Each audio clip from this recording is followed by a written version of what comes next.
Oke, apa kabar Adi? Alhamdulillah baik. Alhamdulillah.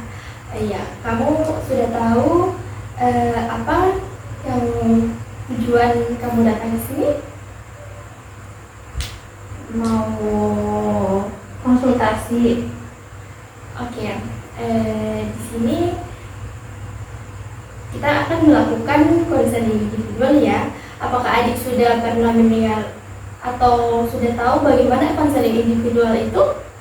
Pernah mendengar apa itu konseling individual, tapi belum tahu pasti apa itu konseling individual.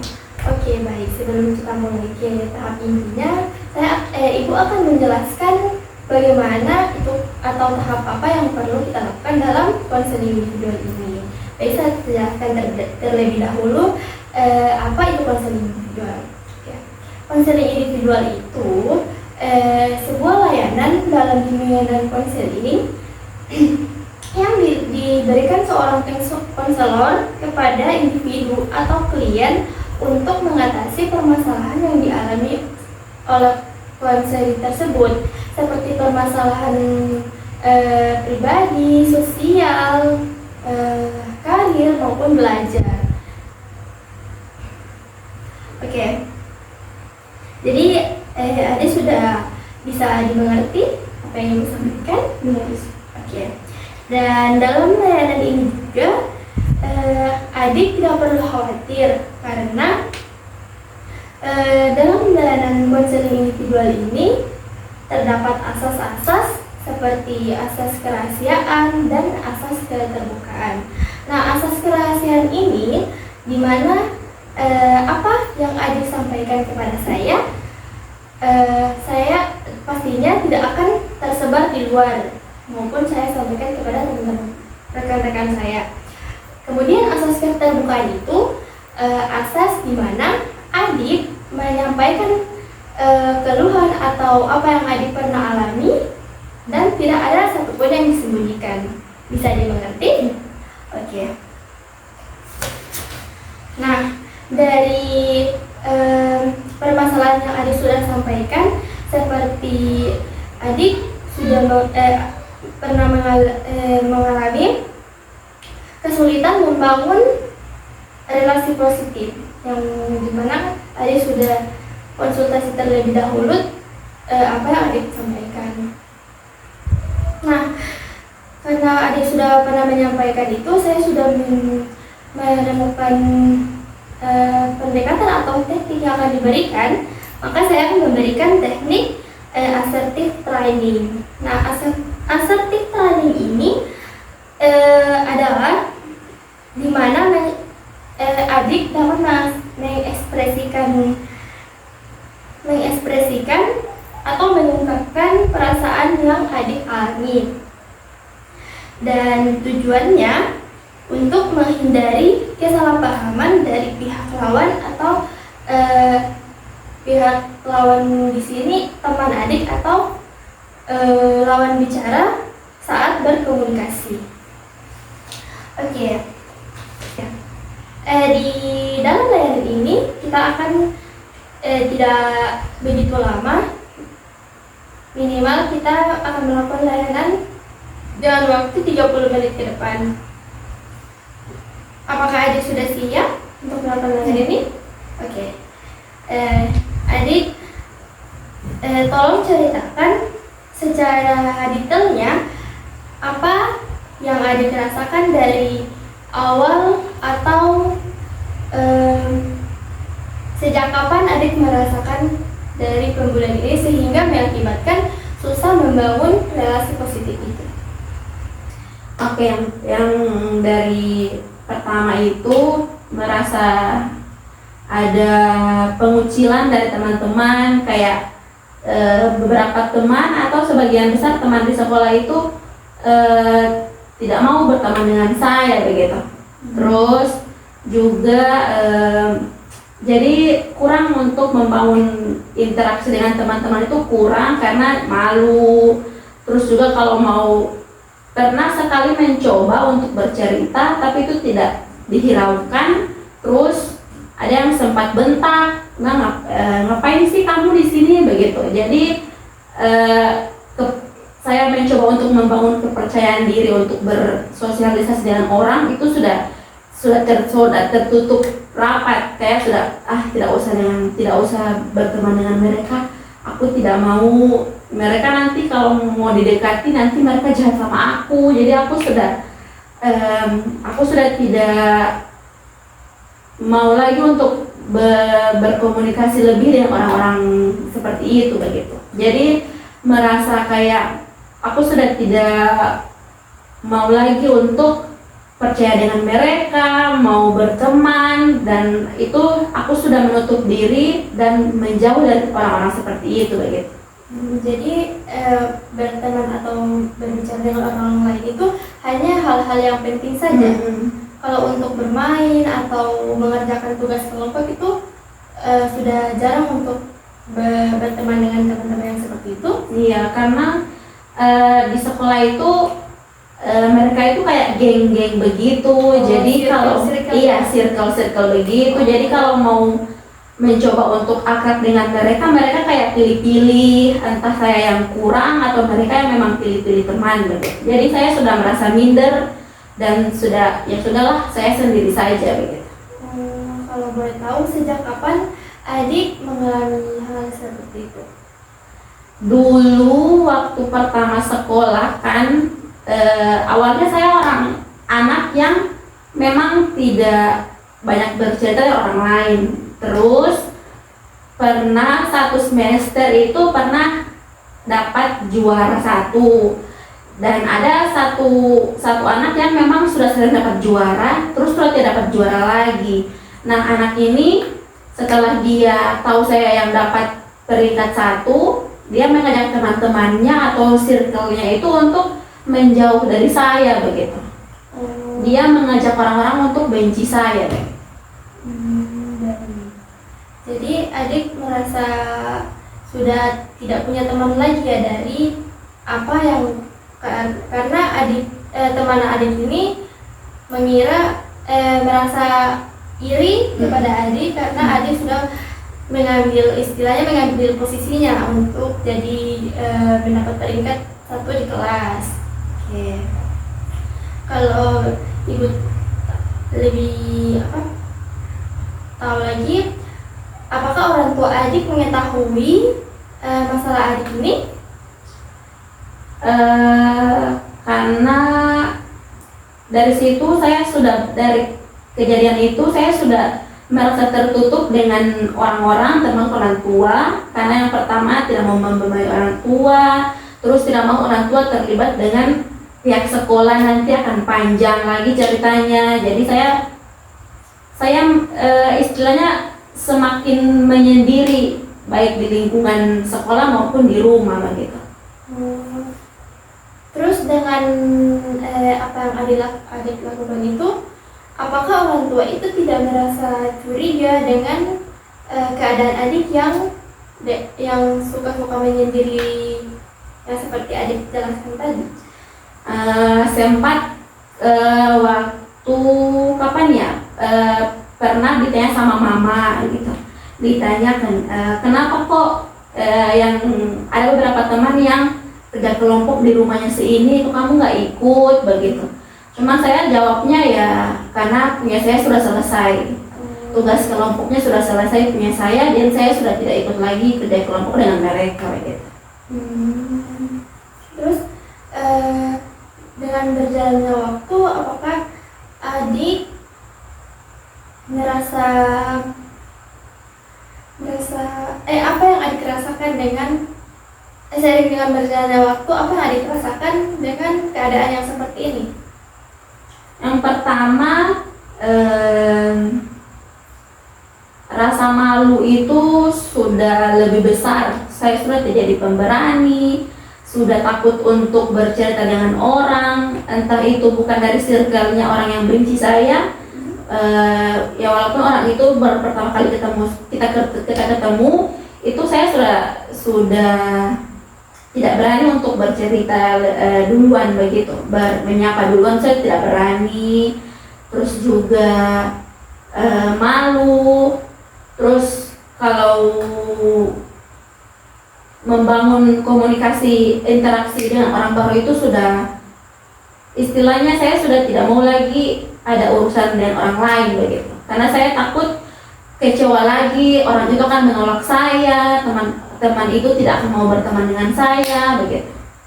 Terus adik tidak ada kemauan untuk bergabung atau memulai pertemanan baru begitu? Tidak ada niatnya ke sana untuk bergabung untuk menjalin komunikasi lagi dengan teman-teman? Karena dari awal saya sudah pernah ditolak untuk berteman dengan beberapa orang, jadi saya punya rasa takut tersendiri untuk menjalin hubungan pertemanan dengan orang baru. Oh, oke, baik. Karena di sini kita menggunakan pendekatan assertive learning yang dimana itu mengekspresikan, mengungkapkan perasaan atau keinginan secara tepat dan benar.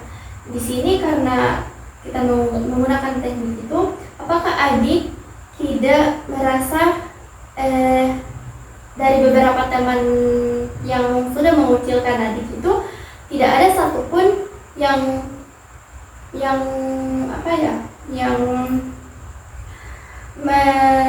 memperhatikan adik dengan keadaan adik yang selalu menyendiri?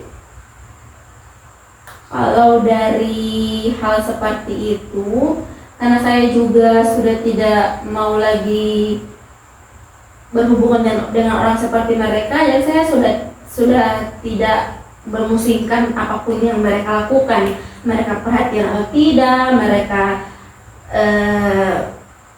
lihat saya atau tidak, perhatikan atau tidak, itu saya sudah tidak pedulikan lagi, karena saya sudah merasa saya tidak mau lagi berhubungan dengan orang dengan mereka begitu. Oke. Berarti meskipun mereka mau peduli atau enggak, berarti Arif sudah tidak memperhatikan atau mempedulikan mereka lagi ya.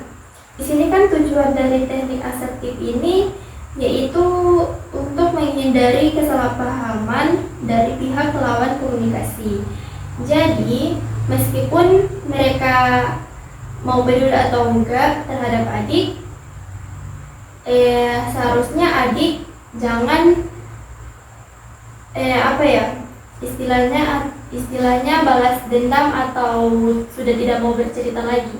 Jadi adik itu supaya bisa menjalin hubungan pertemanan dalam lingkungan sekolah maupun lingkungan sosial, seharusnya adik tidak menjudge mereka itu di mana mereka sudah tidak mau lagi berteman dengan adik. Akan tetapi tidak semua orang, apa yang adik pikirkan itu tidak sama dengan yang mereka lakukan. Bisa kemungkinan mereka itu melakukan hal tersebut karena dari adik sendiri yang tidak mau bergabung dengan mereka atau mengajak adik bekerja kelompok atau bermain gitu. Jadi jika ada teman yang ingin mengajak adik untuk bermain ataupun bekerja kelompok, silahkan adik jangan menolak mentah-mentah ya. Seharusnya adik itu menerima dengan baik, meskipun mereka mau serius, adik mau percaya atau enggak, intinya adik terima dulu, jangan ditolak mentah-mentah bilang tidak mau gitu ya, supaya tidak ada kesalahpahaman antara adik dengan teman-teman tersebut. Jangan sampai karena mereka pikirkan adik sendiri yang tidak mau bergabung dengan mereka, jadi mereka juga acuh tak acuh dengan adik. Oke. Jadi yang dapat adik lakukan untuk kedepannya itu jangan menghindari atau memikirkan orang lain itu sudah tidak mau lagi dengan adik, karena tidak semua orang yang jahat dengan adik atau yang tidak suka dengan adik apapun itu, tetap mereka ada dari salah satu mereka yang bisa menerima adik meskipun dari awalnya mereka tidak suka dengan adik sendiri. Bersosialisasi dengan mereka dengan seiring berjalannya waktu, mungkin adik bisa berteman lagi dengan mereka gitu. Oke. Jadi kalau adik sudah sampai di rumah ataupun di pulang sekolah, jangan lagi menyendiri, jangan lagi menghindar dari lingkungan sosial adik ya, karena bisa jadi orang tua juga akan diam dan tidak mau cari tahu tentang adik, apa yang adik rasakan atau apa yang adik alami begitu. Jadi kalau misalnya apa yang kejadian di sekolah, jangan sembunyikan, harus adik sampaikan ke orang tua dan tanya ke orang tua apa yang adik harus lakukan, sehingga tidak akan menimbulkan perpecahan atau kesalahpahaman terhadap orang lain. Jadi orang tua akan menasihati atau memberi penerangan tentang masalah yang adik alami, sehingga perilaku yang adik lakukan di sekolah dan di rumah itu bisa teratasi dengan baik. Oke. Itu tugas yang harus adik lakukan ya kalau ketika kita sudah selesai dari sini. Oke. Waktu sudah menunjukkan hampir 30 menit ya, dan kita akan beberapa menit lagi akan menyelesaikan konseling ini. Sebelum saya menutup, apa yang adik dapat sampaikan atau yang adik rasakan saat melakukan konseling ini, dan kesan-pesan apa yang adik bisa sampaikan? Kemudian harapan apa untuk kedepannya? Terima kasih untuk Ibu. Dari sebelum kesini itu sempat takut, ini berhasil nggak ya aku ke tempat Ibu untuk konsultasi tentang masalahnya aku begitu. Sempat takut juga karena biasanya kan konselor begitu kan pembawaannya itu tegas. Jadi aku takut kalau nanti jiwanya aku yang kayak di sekolah yang aku takut ketemu orang baru seperti Ibu itu, aku tidak bisa terbuka. Ternyata di sini bisa lebih banyak curhat, istilahnya curhat dengan Ibu begitu. Terus dari sini aku tahu kalau masalah apapun itu kita tidak bisa terlalu masuk ke dalam masalah itu. Kita harus tetap lawan lingkungan seperti apa yang jahat dengan kita, yang menurut kita tidak baik. Kita tetap jadi orang yang bisa melawan itu, biar nanti tidak lebih dalam lagi rasa takut yang kita alami, yang kita rasa begitu. Harapannya dari sini semoga saya bisa melawan rasa takut saya sendiri. Saya sudah bisa terbuka lagi dengan orang baru, sudah bisa membangun komunikasi dengan orang baru dari saya duluan begitu. Jadi tidak menunggu orang itu menegur. Saya akan mencoba untuk menegur duluan supaya ada terjalin hubungan komunikasi yang baik nanti.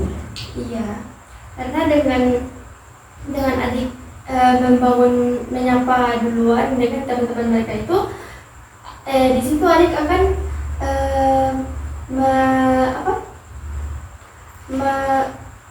mendapatkan relasi itu, dapat bisa membangun relasi itu, karena dengan adik bisa akrab dengan teman-teman lagi, teman-teman akan berdiskusi atau menyampaikan hal-hal yang mereka tidak suka atau mereka suka dengan adik. Jadi dengan keakraban adik dengan teman-teman itu, di situ akan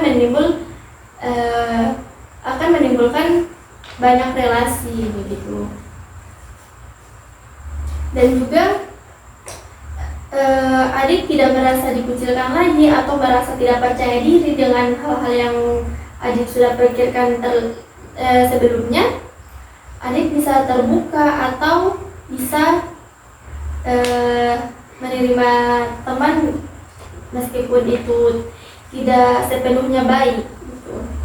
Oke, sebelum kita akhiri, ada lembar peserta didik dengan hasil evaluasi hari ini yang harus adik isi. Waktunya Ibu beri 5 menit ya.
Sudah selesai?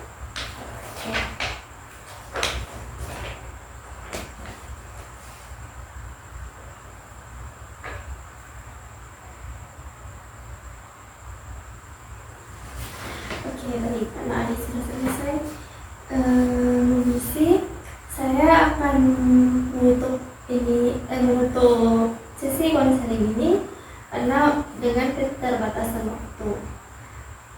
Sebelum kita akhiri, saya akan melanjutkan konseling ini jika tidak ada perubahan terhadap adik. Kita akan melakukan pertemuan selanjutnya ketika adik tidak mengalami apa yang sudah disampaikan tadi. Ketika sudah merasa aman atau sudah bisa diterima oleh teman-teman lain, maka layanan ini sudah cukup sampai di sini saja. Sudah tidak melakukan pertemuan selanjutnya.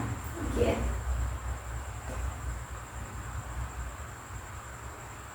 Oke, saya ucapkan terima kasih karena sudah datang untuk menceritakan apa yang adik alami. Terima kasih ya.